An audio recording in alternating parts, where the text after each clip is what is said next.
अभिमान टाकू नये, निबळ सोडू नये, या बंधून यावया सद्गुरू चरणी धावते. उपस्थित सर्व गुरुवंदन की भगिनीने, आज अनंत कोटी ब्रह्मांड नायक राजाधिराज समर्थ सद्गुरू बाळकृष्ण माऊलींचा 54वा हा 5 दिवसीय नामसप्ताह आणि त्या नामसप्ताहाचा आजचा प्रारंभाचा दिवस आहे. आणि प्रारंभाच्या दिवशीची प्रवचनरूप सेवा प्रारंभ करण्यापूर्वी अवतार तुम्हा धराय कारण उद्धराय जड जीव किंवा करणे आम्हा हेची काम बीज वाढवाया नाम या न्यायानं ज्यांनी शके 1823 साली गोकुळ अष्टमी भली जन्मली बाळकृष्ण माऊली नामदीक्षा द्यावया अशा पद्धतीने अवतार घेतला. त्या अनंत कोटी ब्रह्मांड नायक असणाऱ्या समसद्गुरू बाळकृष्ण माऊलींच्या चरणी अनेक साष्टांग दंडवत करूया.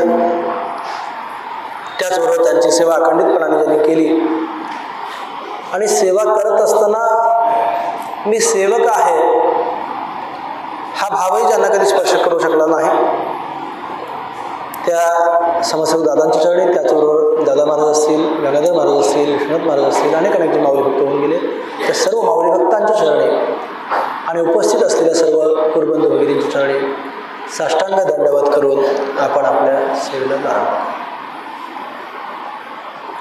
श्रोते पुस्तकी कोण ग्रंथ काय बोलण्याची येत श्रवण केली आणि प्राप्त काय आहे. ग्रंथानाम दासबोध गुरुशिष्यांचा संवाद येत बोलला विशद भक्तिमार्ग नवविधा भक्ती आणि ज्ञान बोलले वैराग्याचे लक्षण बहुधा अध्यात्म निरूपण निरूपिले.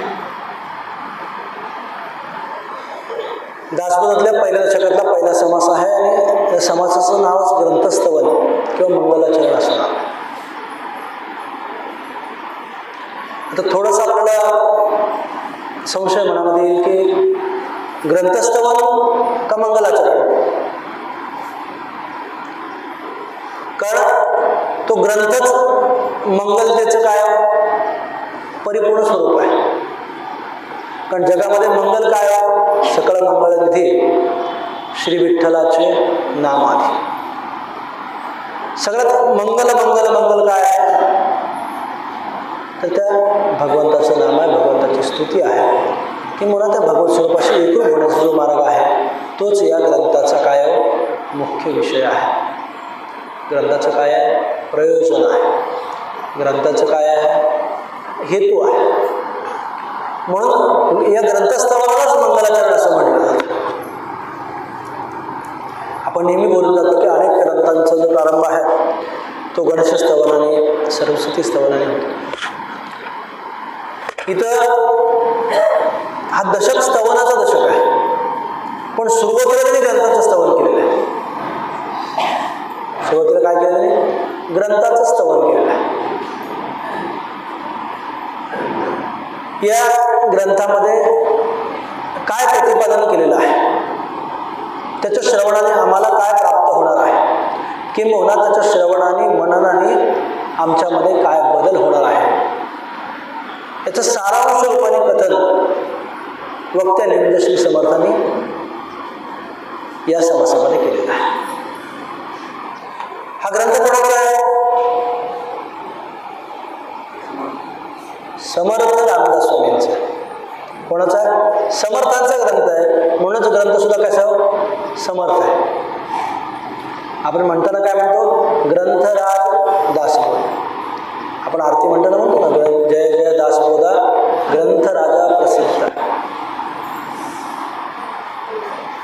आणि मग त्या आरतीमध्ये सुद्धा या ग्रंथाचं स्तवन किंवा ग्रंथाचं फलित या सगळ्या गोष्टीचं विवरण त्या आरतीमध्ये सुद्धा केलेलं आहे. कारण ही वचनं ही लौकिक नाही तर त्याचं वर्णन करताना समर्थाने समर्थाचे शब्द सांगितले की समर्थ कृपेची वचने तो हा दासबोध. आपण नेहमी या विषयावर बोलून जातो. आपण सगळेच दररोज काही ना काही माऊलींच्या सेवेच्या निमित्तानं आपण याच्यावरती विचार विमर्श करण्याचा प्रयत्न करत असतो की दासांनी दासांच्यासाठी केलेला बोध म्हणजे दासबोध आपण बराच बोलतो. मग तो दासबोध का वाचायचा दास कशासाठी व्हायचं आपण नेहमी बोलून जातो. आता पुन्हा एकदा बोलायला कारण बहुतेक जीवाला दास व्हायला आवडतं का स्वामी व्हायला आवडतं? सामान्य जीवाला काय आवडतं? बघा, आता आपण इथं बसतो किंवा बऱ्याच वेळा आपण ऐकलं म्हणून ती गोष्ट वेगळी, पण आपण जर अंतःकरणात आपल्याला विचारलं की आपल्याला काय आवडतं, तर साधं बोलू का लग्नातलं? सासूला सुनेचं ऐकायला आवडतं, सुनेला सासूचं ऐकायला आवडतं. दोघीने काय वाटत असतो? माझ्याच खरं का खोटं? तीच गोष्ट आपल्या लग्नाच्या बाबतीत, तीच गोष्ट लौकिकाच्या बाबतीत प्रत्येकाला काय वाटत असतं? माझ्याकडे काय असतं? स्वामित्व असतं. दास व्हायला कोणाला आवडत? कारण हा जो न्याय आहे तो प्रपंचामधला परमात्माचा न्याय उलटा आहे. नातांच्या घरची उलटी कोण आपण? कारण प्रपंचात जेव्हा मी दास होऊ त्याला दुःख आणि दुःखच प्राप्त होत. पण परमात्मा जेव्हा दास होऊ तेव्हा खऱ्या अर्थानं सुखाची प्राप्ती आहे. किंवा ज्याला सुखाची अपेक्षा आहे त्याने आपल्याकडे काय करावं? दास्यत्व घ्यावं. समर्थाने पुढे दासत्वानं सांगितलं निजत्व पहिलेच द्यावे. आपण काय करावं? तर लहानपण घ्यावं. किंवा सगळ्याच संतांनी सांगितलंय लहानपण देगा देवा मुंगी साखरेचा बाबा.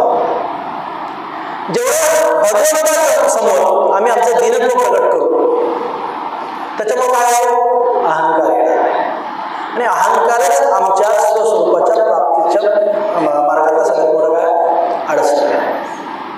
आणि तो अहंकार बाजूला सारण्यासाठी म्हणून आमच्याकडे दीनत्व असलं पाहिजे, आमच्याकडे दास्यत्व असलं पाहिजे. आणि ते दास्यत्व कशा पद्धतीने प्राप्त करावं, कशा पद्धतीने अंगी बांधावं याचं मार्गदर्शन म्हणजे दासत्व आहे. त्याच्यामध्ये काय सांगितलंय? नवोदा भक्ती आणि ज्ञान बोलले वैराग्याचे लक्षण बहुधा अध्यात्म निरूपण. हा काय दासबोध गुरु शिष्यांचा संवाद एक बोलला विशद भक्ती मार्ग. आम्हाला कशाचं प्रतिपादन केलंय? भक्तीचं प्रतिपादन केलंय. कोणाचं? जे ज्ञानासहित असणाऱ्या भक्तीचं प्रतिपादन केलं. कारण ज्ञान आणि भक्ती हे दोन्ही एकमेकाशिवाय आपल्याला त्या ध्येयापर्यंत पोहोचू शकत नाही. कारण ज्ञानाशिवाय जर आम्ही भक्ती केली तर ती भेद निर्माण करते.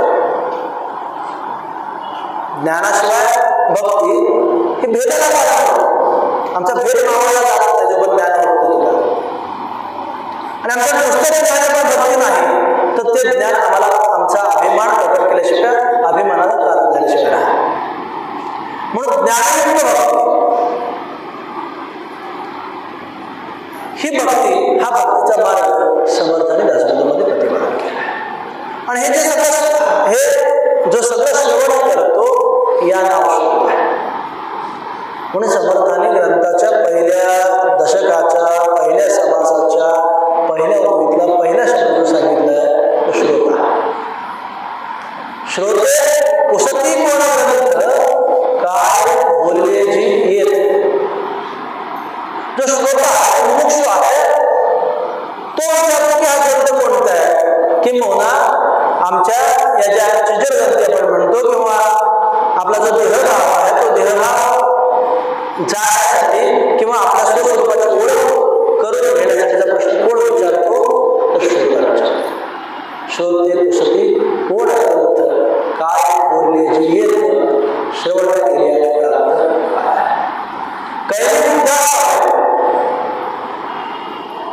मी कोण आहे, कुठून आला, काय करायचं आहे, काय केल्यानं मला माझ्या निज स्वरूपाची प्राप्ती होईल. ही जे स्वरूप म्हणजे सच्चित आनंद असं जे स्वरूप आहे त्या स्वरूपाची प्राप्ती करण्यासाठी मी काय केलं पाहिजे अशा प्रकारचा प्रश्न श्रोतेने विचारला. आणि मग असं जो श्रवण करतो त्याला श्रोता नेमकं कोणाला माहिती थोडंसं जर आपण आलो बरं तर आपण बोलून जातो की श्रोता हे श्रवण या शब्दापासून बनले. जो श्रवण करतो हे नाव श्रोता. श्रवण करणं म्हणजे काय? ऐकणं. आपण लौकिक अर्थानं ऐकणे या शब्दाचा अर्थ काय करतो? आपण स्पीकर चालू शब्द कानावर येतात म्हणजे आपण काय करतो? ऐकतोय. बरं किती वर्षापासून ऐकतोय? कितीतरी वर्ष झाले ऐकतोय. पण ऐकतोय का? हा प्रश्न आपण आपल्याला विचारायचा. आपली आपण करा सोडवल संसार बंधन तोडावे गे. आपण आपल्याला त्याचा विचार केला पाहिजे. कारण जो विचार करतो तोच पुरुष असतो, तोच मनुष्य असतो. विचार करेल तो पुरुष, न विचार करेल तो पशु. ऐशी वचने सर्वेशु ठाई ठाई बोलला असं समजायचं. मुळात ज्या श्रवणाने किंवा ज्या श्रवणानंतर आमचं मनन घडत नाही ते श्रवण काही कामाचं नाही असं सांगितलं आहे. ते कसं होतं मग? आपण नेहमी बोलतो ना, नळे फुंकरे सोनारे इकडून तिकडे गेले, ऐकायचं आणि सोडून द्यायचं. आम्ही त्या श्रवणाचं मनन केलं पाहिजे, त्याला खरा श्रोता म्हणतात. मग हे मनन कधी होईल? त्या शब्दाचं, त्या अक्षरांचं चिंतन कधी होईल? की ज्यांच्या मुखातून आलेलं आहे, ज्याने आम्हाला बोध केलेला आहे, त्यांच्यावर जर आमची निश्चित श्रद्धा असेल तर त्यांचे जे बोध आहेत, त्यांचा जो बोध आहे तो आम्ही लक्षपूर्वक श्रवण करू. सामान्य आपल्या लौकिकातली उदाहरणं बघा. आपण कोणाचं ऐकतो? आम्हाला वाटतं की माझ्याबद्दल आमच्या व्यक्तीला प्रेम आहे, मग त्याचं आम्ही ऐकतो. मग आपल्याला असं, आपण जर प्रश्न विचारला की खरोखरच माझ्यावर प्रेम करणारा कोण आहे? माझ्या हितासाठी सतत प्रयत्नशील असणारं, माझ्या सुखासाठी सतत प्रयत्नशील असणारं कोण आहे? पण लौकिक जर जीवनामध्ये आपण बघितलं, प्रापंचिक जीवनामध्ये बघितलं तर दुसऱ्याच्या सुखासाठी आठच असणारं कोण आहे? किंवा आम्हाला सुखी करू शकणारं कोण आहे? दोन्ही प्रश्न. एक तर आम्ही सुखी व्हावं असं कोणाला वाटतं? प्रत्येकाला स्वतःचं सुख पाहिजे का दुसऱ्याचं पाहिजे? प्रत्येकाला स्वतःचं सुख पाहिजे.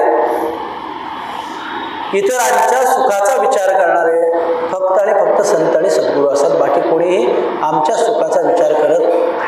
प्रत्येक जण कसं आहे? सुख के सब साथी दुख में ना कोय, हे राम तेरा नाम है साथी दुजाना कोय. प्रत्येक जण काय करतो? स्वार्थापुरता आपल्या जवळ येतो आणि त्याला स्वतःला सुखी करण्यासाठी आमचा कसा उपयोग करून घेता येईल याचा प्रत्येक जण पाहत असतो. पण आम्ही सुखी व्हावं, ज्याप्रमाणे मुलाच्या सुखासाठी आई धडपडते त्याच्या कैक पटीनं संत सद्गुरू तुमच्या आमच्या सुखासाठी धडपडत असतात. म्हणून आम्ही श्रवण कोणाचं करावं? गुरुमुखीचे जे अक्षर आहे ते कसं आहे? अंगे साने परिणामी थोर आहे, अशी अक्षरं आम्ही श्रवण केली पाहिजेत. अशा सद्गुरूंचा बोध आम्ही श्रवण केला पाहिजे, तर आम्ही खऱ्या अर्थानं श्रोते होऊ. आणि हीच नवविधा भक्तीतली काय हो? पहिली भक्ती आहे. श्रवण कीर्तन विष्णुस्मरण म्हणजे 9 मधले 3 हे काढले, त्या 3 मधली सुद्धा पहिली भक्ती काय सांगितली? श्रवण भक्ती सांगितली. मग जे आम्ही ज्या पद्धतीने श्रवण करू, ज्या भावनेने श्रवण करू, तसतसा प्रत्यय किंवा तसतसा त्याचा अर्थ आम्हाला आमच्या लक्षात आल्याशिवाय आहे. मागं पण आपल्याला एक उदाहरण देऊन गेलो, पुन्हा एकदा आपल्याला द्यायला काही हरकत नाही. की म्हणे एका ठिकाणी गाव होतं आणि गावाच्या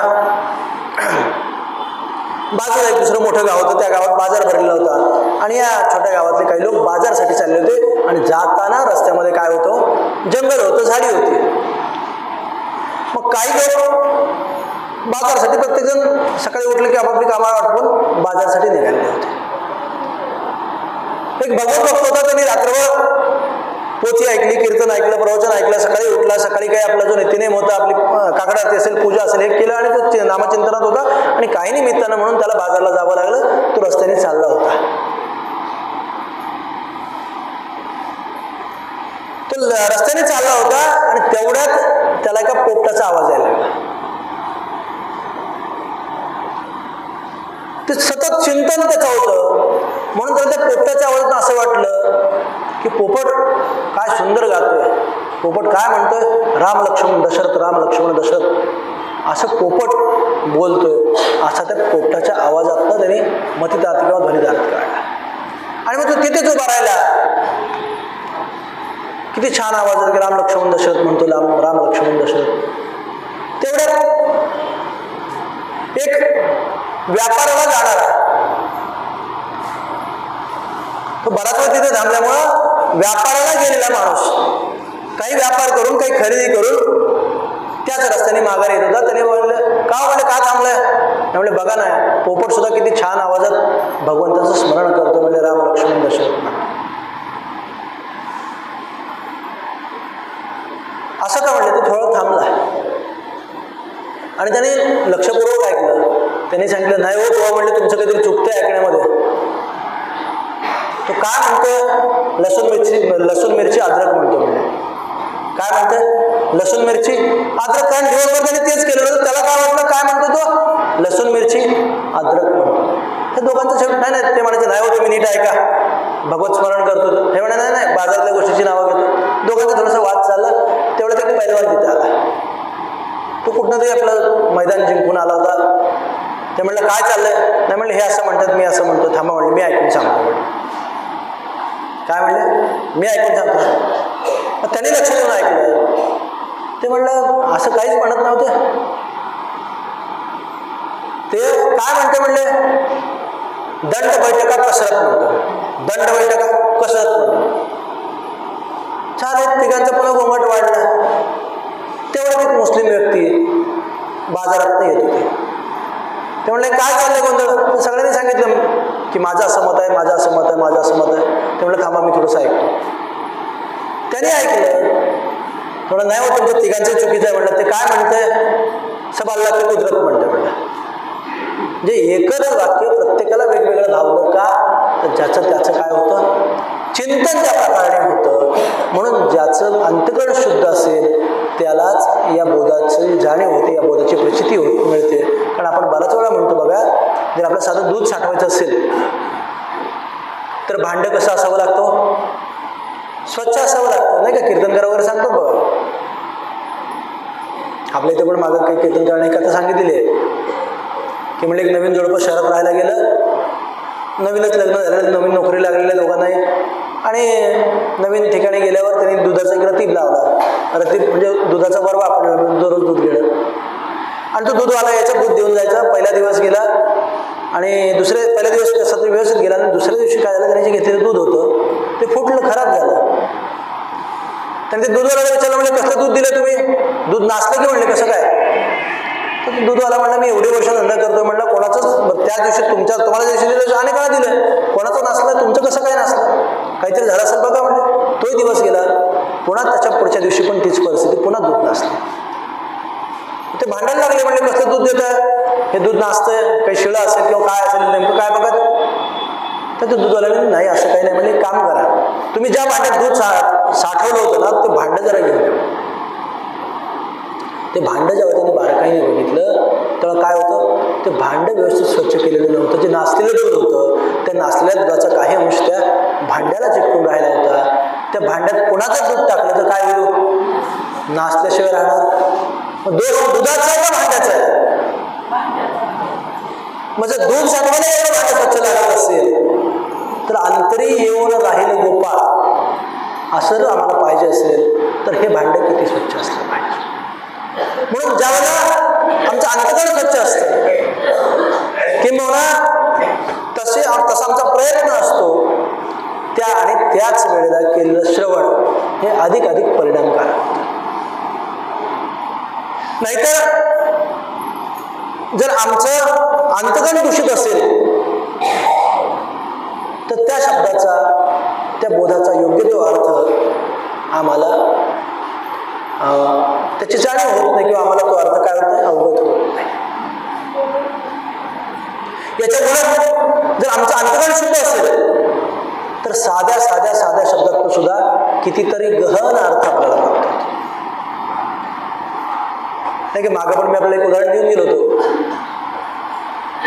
की रामायणामधलं ते उदाहरण आहे, रामाचं आणि रावणाचं युद्ध झालं आणि युद्धानंतर ज्यावेळेला रामप्रभू अयोध्येत आले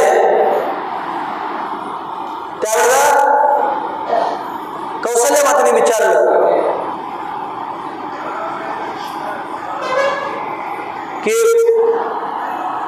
आपने रावण को पराजित किया, रावण को मारा, तो राम प्रभु ने सांगितलं रावण को मैंने मारा। रावण को मैंने नहीं, रावण को मैंने मारा। सांगण्याचा हेतू काय त्यांचा की रावणाला मी नाही म्हणेल, रावणाला कोणी मारलं, त्याच्या मीपणाने मारलं। शब्द सारखे आहेत पण शब्दाचा अर्थ वेगळा असतो, म्हणून ते शब्द कोणाच्या मुखातून कोणत्या वेळेला कोणत्या स्थितीमध्ये आलेले आहेत त्याच्यावरती बरंच अवलंबून असतं। आणि ते ऐकत असताना आमच्या मनाची स्थिती काय आहे त्याच्यावरती त्या श्रवणाची फलश्रुती अवलंबून असते। एके ठिकाणी एका राजाला बऱ्याच वर्षानंतर पुत्रप्राप्ती झाली, तो आनंदित झाला आणि त्यांनी काय केलं, आपल्या राज्यामध्ये एक मोठा समारोह भरवला। प्रत्येकाला आवडीचे काय असतील तर जेवण खाणं अमुक तमुक, प्रत्येकाचा सन्मान करणं वगैरे असा मोठा उत्सव आरंभला। आणि त्या उत्सवाची रंगत वाढावी म्हणून त्यांच्या राजस्वृत्तीच्या दृष्टीनं त्यांनी काय केलं, एका नर्तिकेचं नृत्य ठेवलं। आणि मग त्या नृत्यासाठी त्यांनी सगळ्यांना पाचारण केलं। अनेक जे काही आसपासचे राजे होते, त्याचे काही इष्टमित्र सगळे होते मोठे मोठे, ते सगळ्यांना आमंत्रित केलं। आणि त्याला वाटलं की या उत्सवाला आपण आपल्या गुरूंना सुद्धा निमंत्रित करावं।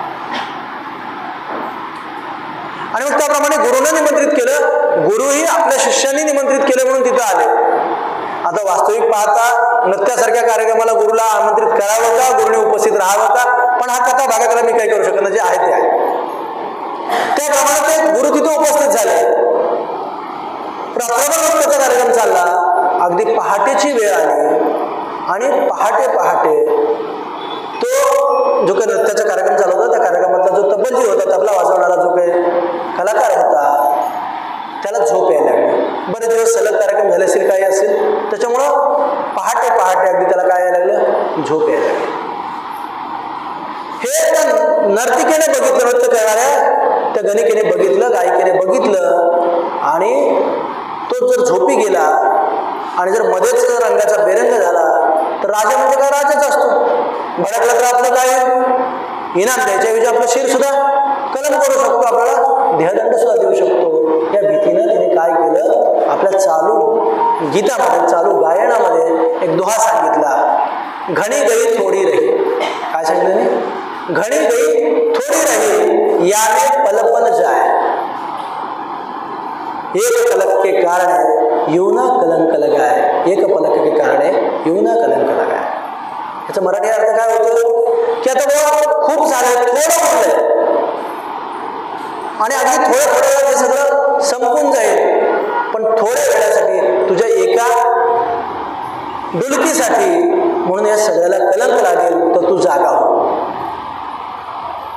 हे तर नर्तिकेचे बोल त्या तबलजीने ऐकले आणि तो सावध झाला की हे माझ्यासाठी सांगितलंय।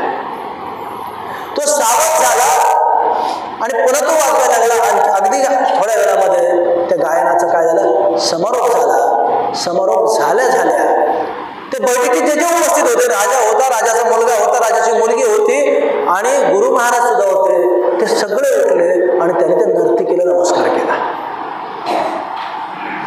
काय केलं, नर्तिकेला नमस्कार। नर्तिकेला काय कळे ना, ते गायिकेला काय कळे, मी असं काय सांगितलं म्हणले, मी काय सांगितलं की खूप झालं, आता थोडं राहिले, तर झोपू नकोस, नाहीतर काय होईल, कलंक लागेल, एवढं सांगितलं। मग तिने सगळ्यांना विचारलं का तुम्ही मला का नमस्कार करताय, तर तिने सांगितलं की तुझ्या एका दोह्यामुळे आमचे सगळ्यांचे डोळे उघडले। मग तिने प्रत्येकाला कारण विचारलं, म्हणजे का बरं, तुम्हाला काय वाटलं विशेष। राजाचा मुलगा पुढे झाला। राजा म्हणाला, तो मुलगा म्हणाला की माझे वडील आता वृद्ध झाले। दुसरा एक जो मोठा मुलगा होता, जो लहान मुलगा नंतर झाला, पण जो मोठा मुलगा होता तो मुलगा समोर आला आणि त्याने सांगितलं की आता माझे वडील वृद्ध झालेत, पण तरी यांना या म्हातारपणात झालेल्या मुलाबद्दल खूप हौस आहे आणि जर उद्या जाऊन माझ्या आयुष्यात त्याने छोट्याला राज्य दिलं तर मी काय करू, म्हणून मी असा एक केला होता, डाव रचला होता की माझ्या सेनापतीला, प्रधानजीला घडून मी काय करणार होतो, माझ्या वडिलांचा घात करणार होतो। पण तुमच्या डोळ्याबरोबर एवढं कळलं की मी एवढं आयुष्य काढलं, आता माझे वडील किती दिवसाचे आहेत, त्यानंतर ही सगळी संपत्ती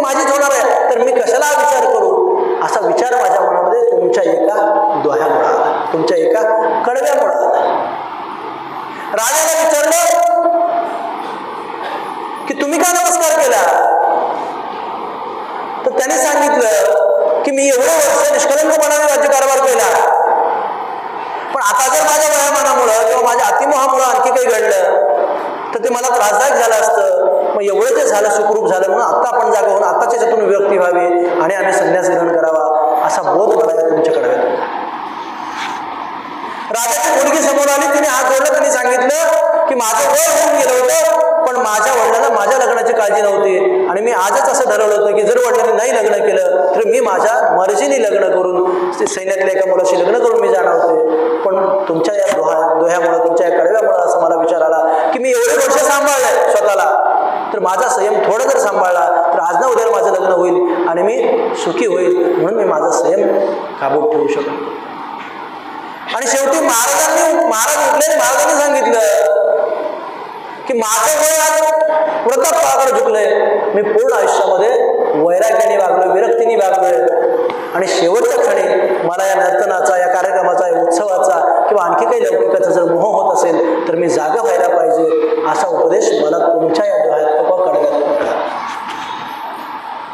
म्हणून त्यांनी सांगण्याचा हेतू काय, एकच दोहा एकच कडवं काही शब्द एवढ्या सगळ्यांच्या उद्धाराला कारणीभूत झाले.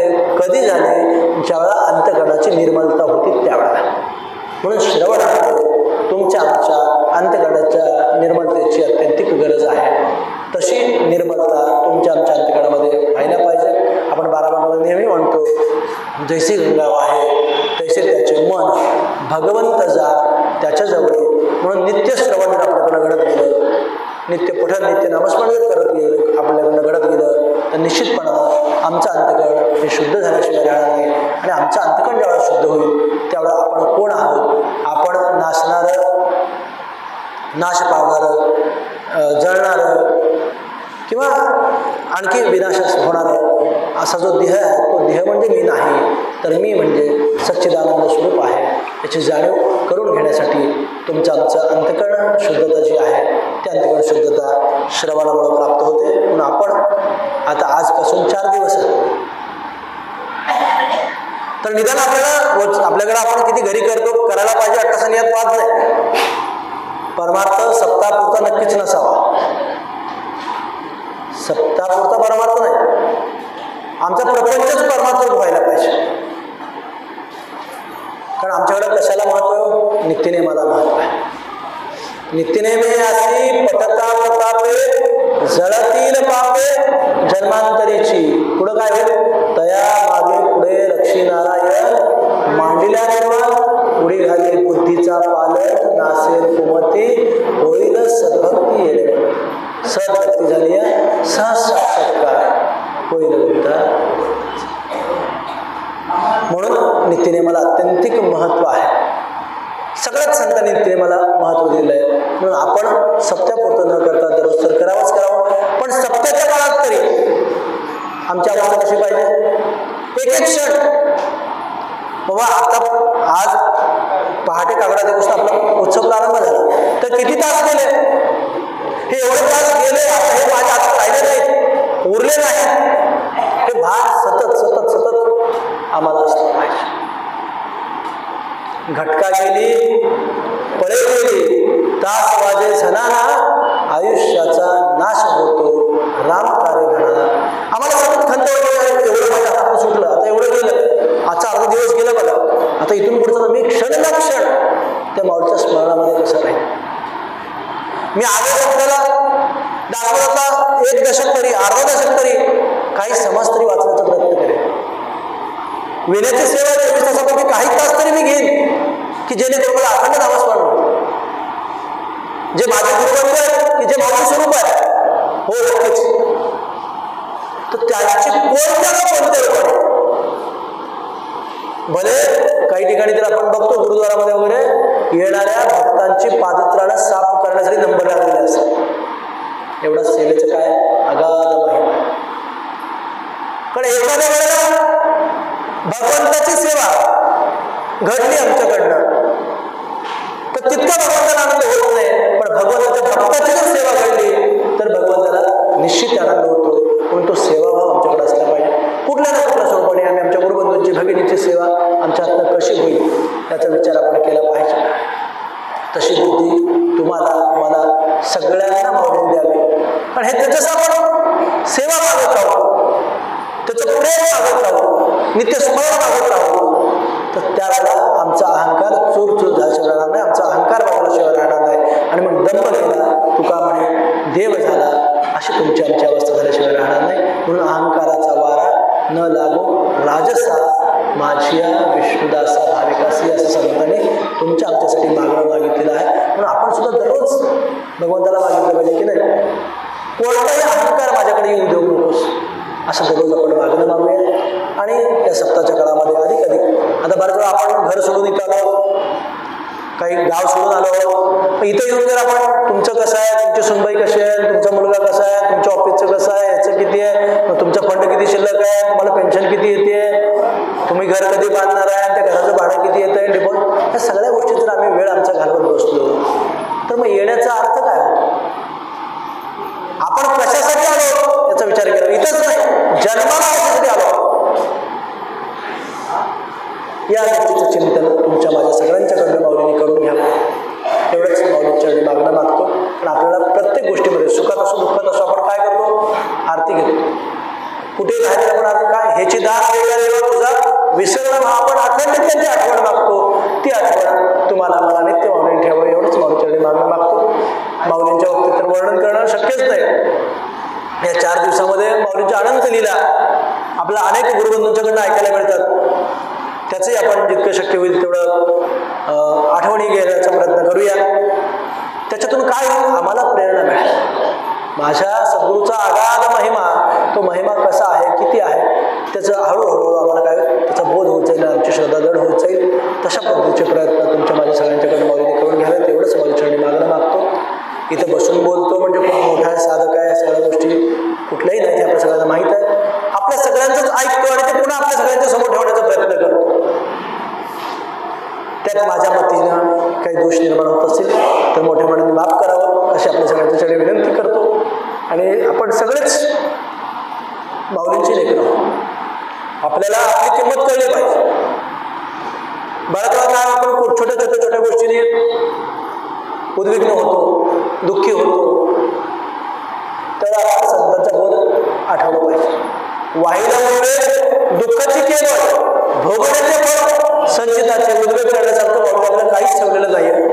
माऊलीने अत्यंतिक सुखात ठेवलेलं आहे, फक्त त्या सुखाची जाणीव तुम्हाला आम्हाला होणं गरजेचं आहे.